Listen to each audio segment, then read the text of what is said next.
Excuse me? I'm sorry. How do you confuse a guy that can see the future? Hey guys, and welcome back to Constant Review. I am really sorry that I've been gone so long and that this video took me so long to come out with, but honestly I've been traveling a lot for work. The summer's been really hectic. Anyways, I've been talking about this for a while, but it's time for me to actually do it. We're gonna do every single mistake, inaccuracy, and plot hole that I found in Secrets of Dumbledore, because boy are there a lot, and I'm really gonna go through it quickly because my god, is this video going to be very long if I don't speed it up. Anyways, let's jump right into the video. Here we go.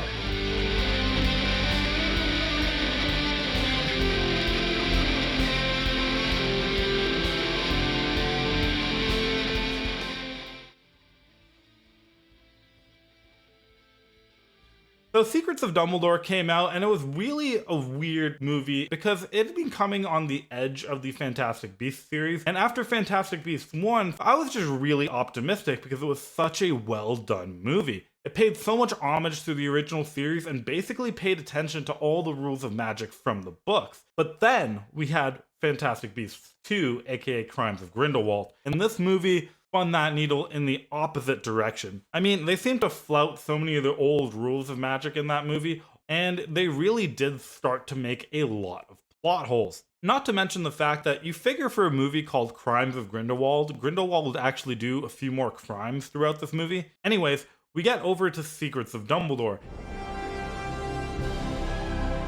Now, we don't have to go too far to find my first issue, and that's in the very opening scene. Dumbledore and Grindelwald seem to have this conversation, that this appears to be a new form of magic we have never seen before. It almost seems as if they're talking in some sort of memory or some sort of mirror dimension, which basically isn't a thing outside of the MCU. Now, while I'm not saying that this magic can't be explained, I'm just saying that as of this point, it hasn't been. It is a little bit puzzling that they actually bothered building the way to the cafe as well. As we see in the opening of the movie, Dumbledore actually getting out of the underground. In the very next scene, we have Newt watching over the birth of a baby chillin'. And this scene gets interrupted as three of Grindelwald's followers, led by Credence Barebone, appear to kill the mother. Now, the weird thing here is that throughout the books, it seems pretty clear that the killing curse cannot actually be done without saying the actual incantation and the words, but it seems that this is clearly what the spell is.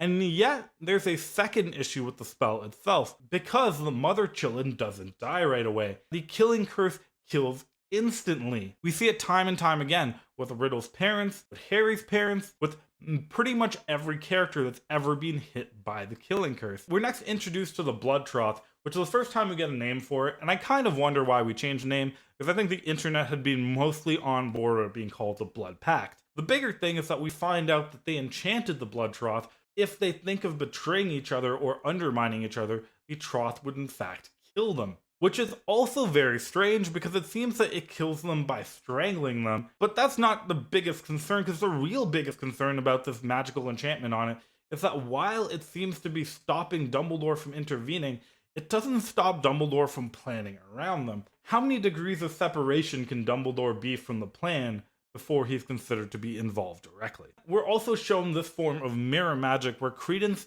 and Aberforth seem to be talking through the mirrors, whether it being the mirror in Nurmengard where Credence is, or the mirror in the Hogshead Inn where Aberforth is. This form of magical communication has never existed in the Wizarding world.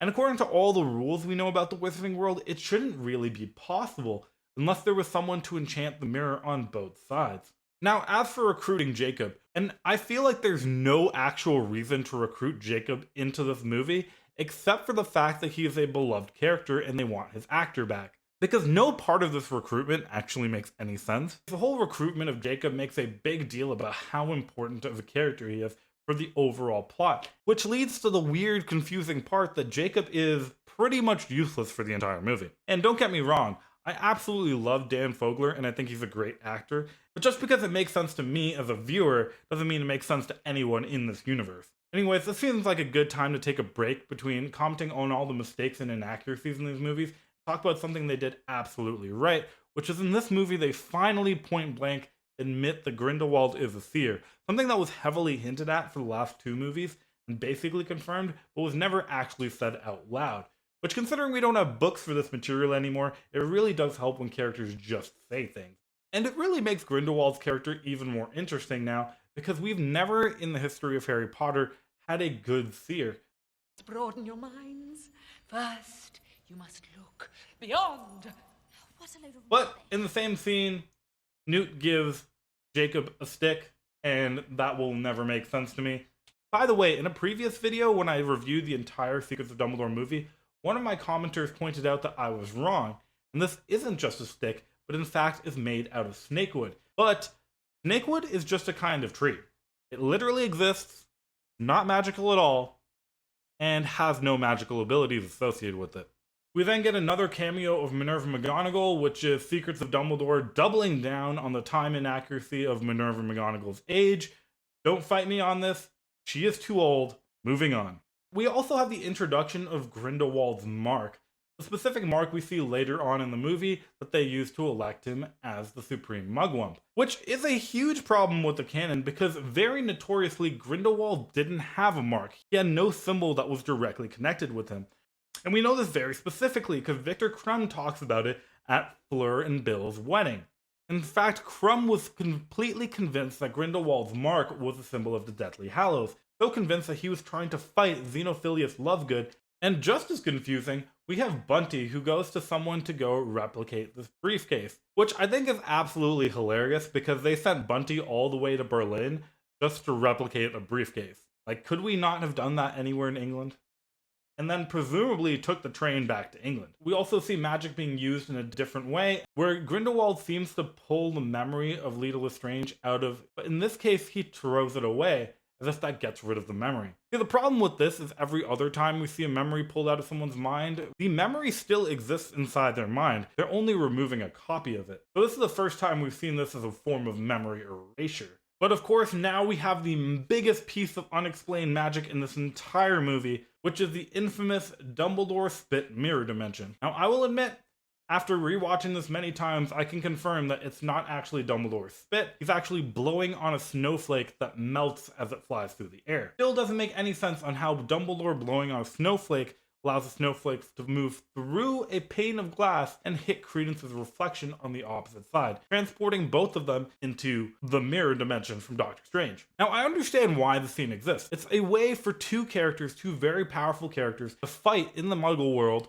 without having any repercussions. And while I understand that from a film reason, it really has no bearing in the Wizarding world. It's not explained how they got there, or how they get out, or what Dumbledore's Deluminator has anything to do with any of this, or how is this Phoenix in the mirror dimension? Did it teleport into the mirror dimension? Can it do that? But we then go over to the Erkstag, which is basically the German Azkaban, and just like Azkaban, this is perpetual proof that wizards need to really focus more on citizens' rights, because their prisons are straight up terrifying. The Erkstag basically seems like a delayed execution chamber, but a delayed execution chamber with very little security. I'm sure they didn't want to just fill up this room with a lot of characters, but there's literally just one old wizard who guards it. Literally anyone could break in to break anyone else out. You could easily imagine that this is probably how Grindelwald got so much power in Germany, but to be honest, they don't even fully explain to us how people get into this prison, but how the prisoners actually get into their cells is a bit ambiguous. And then in the center of the Erkstag, we see a giant creature. Screenplay seems to confirm that this creature is actually a Manticore, despite not looking like anything that the books say Manticore should look like. Which is funny because the actual Fantastic Beasts and Where to Find the book has a very clear description of what Manticores look like.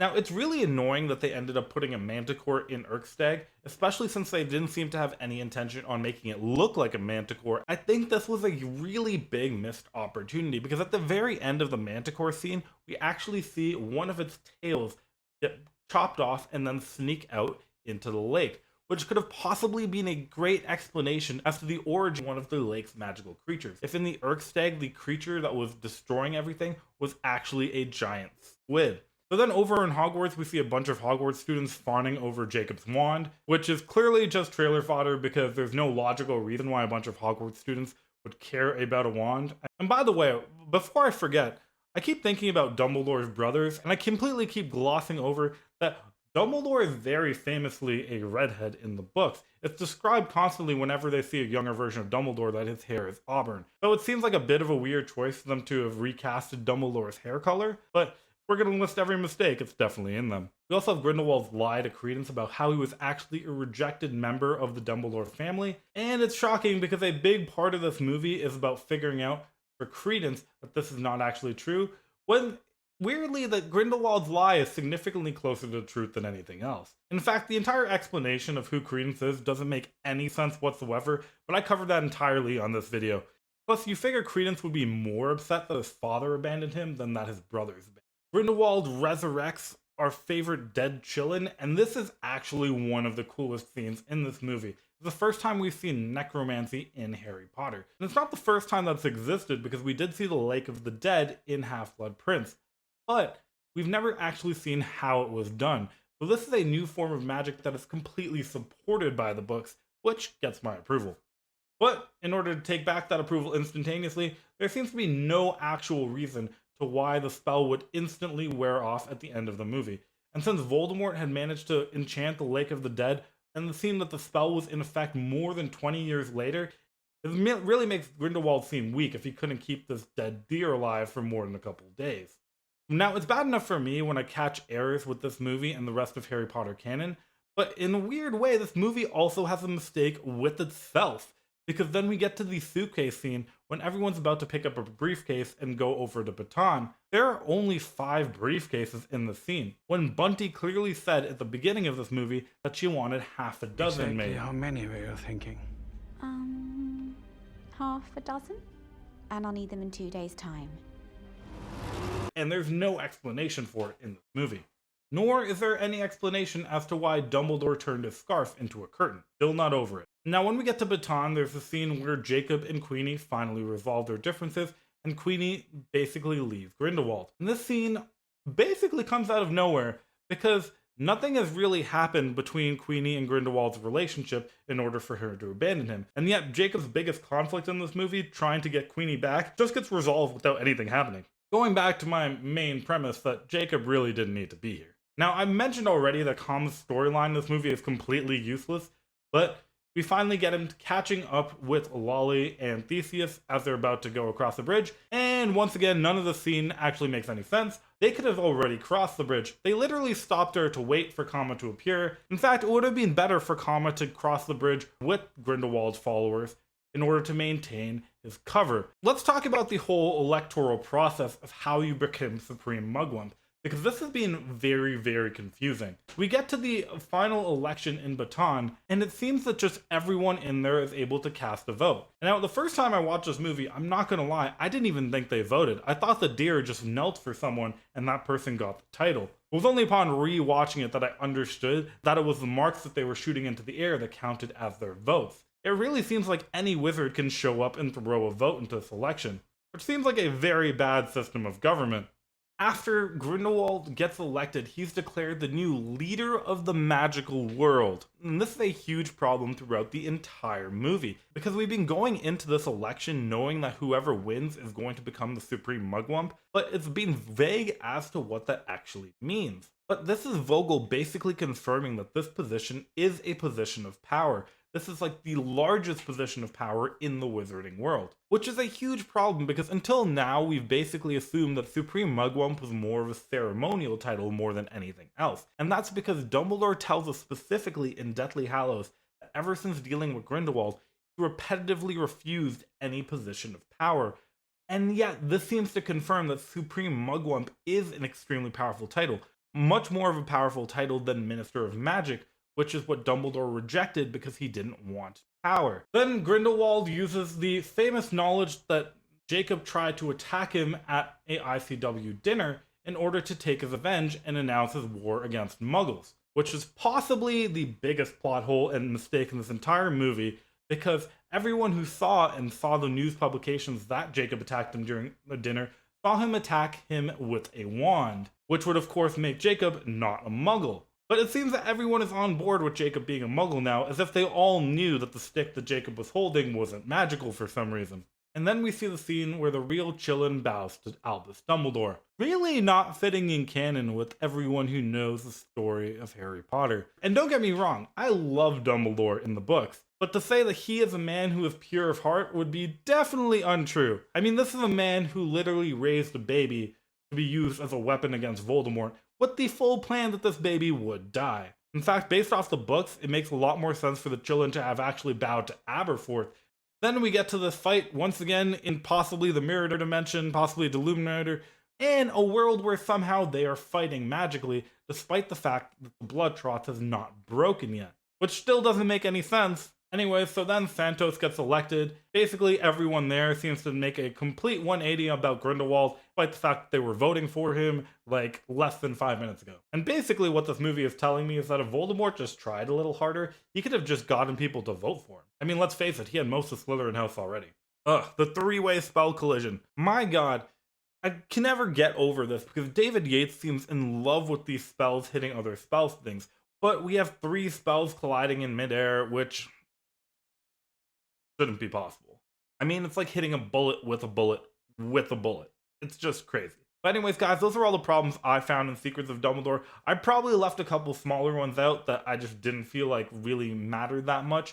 But let me know if you guys found ones I'd missed, or let me know if I'm really getting hung up on things that really shouldn't matter, or if the things that I pointed out actually do have explanations that I'm just not seeing. Anyways, guys, thanks for watching. I hope to see you guys in the next video. Bye.